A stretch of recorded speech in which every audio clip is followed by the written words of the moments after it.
नमस्कार, मैं चांदनी पाठक कृषि समृद्धि में आप सभी का स्वागत है। आइए नजर डालते हैं आज की मुख्य खबरों पर।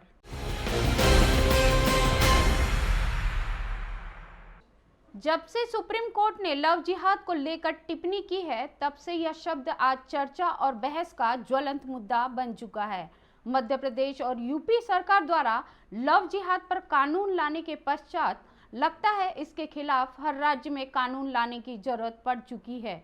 लव जिहाद की चिंगारी से अब नागपुर शहर भी अछूता नहीं रहा। ऐसा ही एक मामला सामने आया है बेलत रोडी थाना क्षेत्र में, जहां शैनूर खान नामक व्यक्ति ने अहमदाबाद गुजरात के सरसपुर गांव की एक महिला, जिसका 5 वर्ष का बेटा भी है, उसको अपने प्रेम जाल में फंसाकर बेलत रोडी थाना क्षेत्र में अपने दोस्तों की मदद से कहीं छुपा रखा था।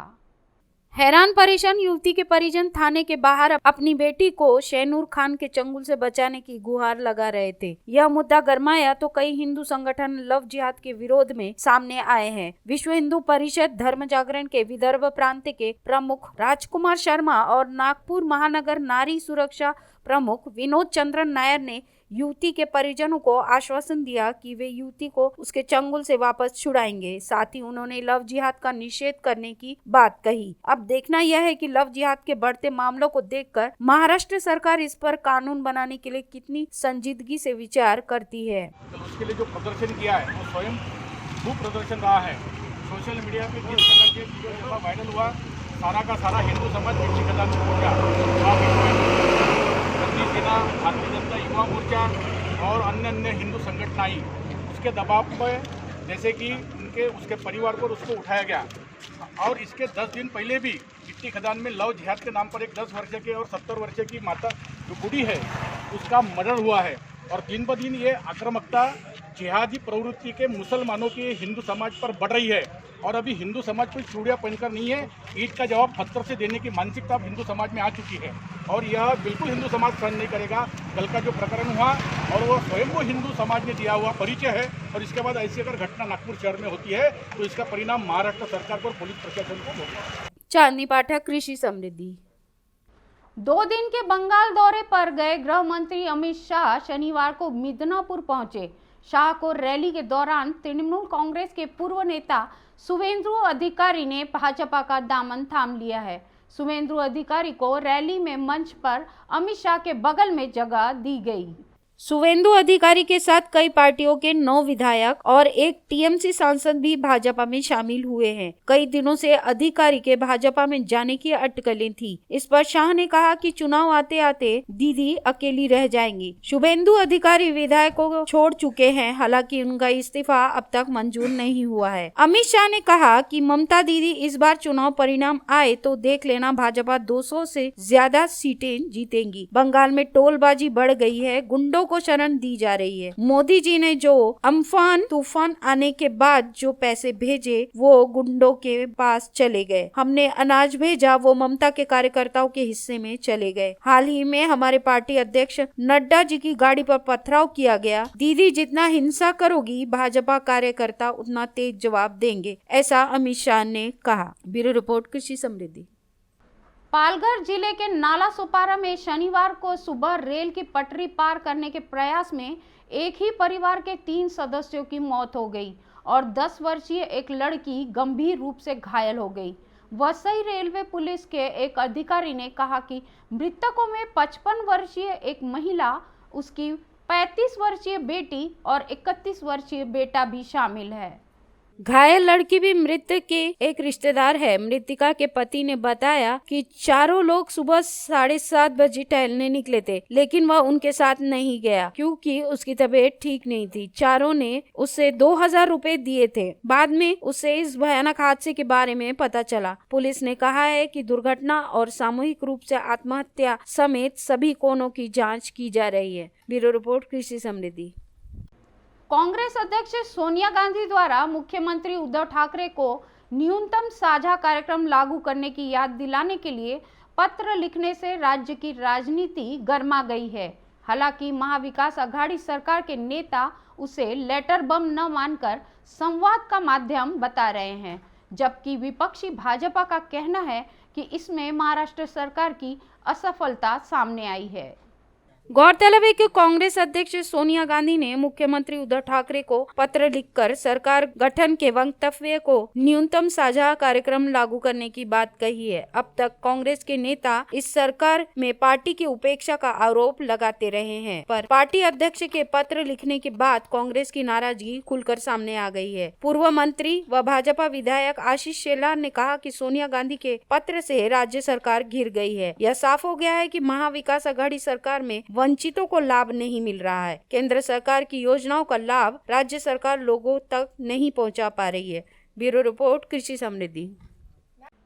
महा मेट्रो के सीताबर्डी इंटरचेंज से ऑटोमोटिव चौक रीच 2 कॉरिडोर का कार्य तेज गति से शुरू है।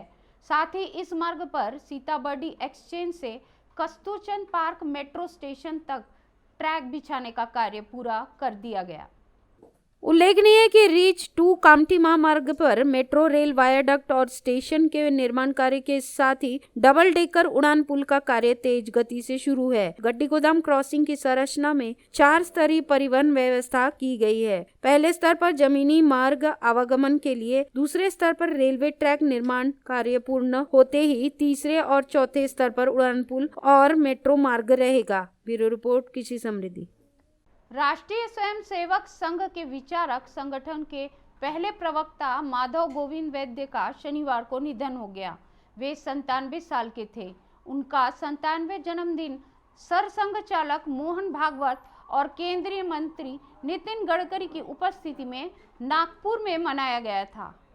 माधव गोविंद वैद्य पिछले कुछ समय से बीमार चल रहे थे। उनका नागपुर के स्पंदन अस्पताल में इलाज चल रहा था। वे अपने पीछे पत्नी सुनंदा, 3 पुत्रियां सहित भरा पूरा परिवार छोड़ गए। उनकी अंतिम यात्रा रविवार 20 दिसंबर को सुबह 9:30 बजे उनके निवास स्थान से प्रताप नगर से निकलकर अंबाझरी घाट पर जाएगी। ब्यूरो रिपोर्ट, कृषि समृद्धि। शनिवार को विदर्भ में 7 जिलों में कुल मिलाकर 374 लोगों की रिपोर्ट पॉजिटिव आई है। साथ ही 7 लोगों ने कोरोना के चलते जान भी गंवाई है। अमरावती में 1, चंद्रपुर में 3, गोंदिया में 1 और भंडारा में 2 लोगों ने कोरोना से जूझते हुए दम तोड़ दिया। इसी प्रकार अमरावती में 68, वर्धा में 58, यवतमाल में 37, चंद्रपुर में 83, गढ़चिरौली में 26, गोंदिया में 37 तथा भंडारा में 79 नए मरीज पाए गए। राष्ट्रसंत तुकडोजी महाराज नागपुर विश्वविद्यालय के पोस्ट ग्रेजुएट प्रवेश प्रक्रिया के लिए ऑनलाइन पंजीयन की अवधि बढ़ा दी गई है। 19 दिसंबर तक विद्यार्थी विश्वविद्यालय की वेबसाइट पर ऑनलाइन पंजीयन कर सकते हैं। पूर्व में 12 दिसंबर पंजीयन की आखिरी तारीख रखी गई थी। इस प्रवेश प्रक्रिया के तहत कुल 19,131 विद्यार्थियों ने पंजीयन कराया था। सिर्फ 9,116 विद्यार्थियों के आवेदन पूरे किए गए थे। इस पर आवेदनों की संख्या में भारी कमी के चलते कॉलेजों में आधे से अधिक सीटें रिक्त रहने की नौबत थी, जिसके बाद नागपुर विश्वविद्यालय ने पंजीयन की अवधि भी बढ़ा दी है। ब्यूरो रिपोर्ट, कृषि समृद्धि। एक समुदाय विशेष की महिलाओं के बारे में आपत्तिजनक टिप्पणी करते हुए सोशल मीडिया पर वीडियो वायरल करने के आरोप में युवक के घर पर पथराव किया गया। तोड़फोड़ की कोशिश भी हुई, पर पुलिस ने स्थिति को संभाल लिया है। दूसरी ओर शिव सैनिक, राष्ट्रवादी कांग्रेस और कांग्रेस ने सदर थाने में संयुक्त रूप से प्रदर्शन भी किया। शुक्रवार को सोशल मीडिया पर एक वीडियो वायरल हुआ। आरोप है कि यह वीडियो गिट्टी कदान थाना क्षेत्र के फ्रेंड्स कॉलोनी निवासी अरबाज खान ने वायरल किया है। इस वीडियो में एक विशेष समुदाय की महिलाओं के बारे में अपमानजनक बातें कही गई है। जंगल में लगी आग की तरह यह बात फैल गई। इससे लोगों की भावनाएं आहत हुई। इसके विरोध में दोपहर करीब 1:30 बजे स्थानीय शिवसेना नेता प्रमोद मानमोड़े, नितिन तिवारी, राष्ट्रवादी कांग्रेस के शैलेश पांडे, कांग्रेस के प्रमोद ठाकुर ने सदर थाने में, जबकि करनी सेना ने गिट्टी खदान थाने में प्रदर्शन किया। हमारे हिंदू धर्म के बारे में श्री धर्म विशेष ने कल जो अपमानजनक शब्दों का यूज किया है, उसका पूरे हिंदू समाज ने विरोध किया है। और मैं क्षत्रिय महासभा का संगठन महामंत्री होने के नाते इसका घोर निषेध करता हूँ। हिंदू शांत है, लेकिन हिंदू को अगर उस्काने की कोशिश करेंगे तो हिंदू अशांत हो जाएगा। और पुलिस प्रशासन अच्छा काम कर रही है, पुलिस प्रशासन से निवेदन है कि इस ऐसे तत्वों पर सख्त से सख्त कानून के प्रावधान में लाकर सख्त से सख्त सजा दी जाए और आइंदा से ऐसा कोई भी व्यक्तित्व इस तरीके का किसी भी समाज और धर्म के बारे में गलत बोलेगा तो इसके लिए अब याचना नहीं संघर्ष होगा और संघर्ष महाभीषण होगा। जय हिंद, जय श्री राम। ब्यूरो रिपोर्ट कृषि समृद्धि। इसी के साथ आज के मुख्य समाचार यहीं समाप्त होते हैं। तब तक के लिए देखते रहिए कृषि समृद्धि। नमस्कार।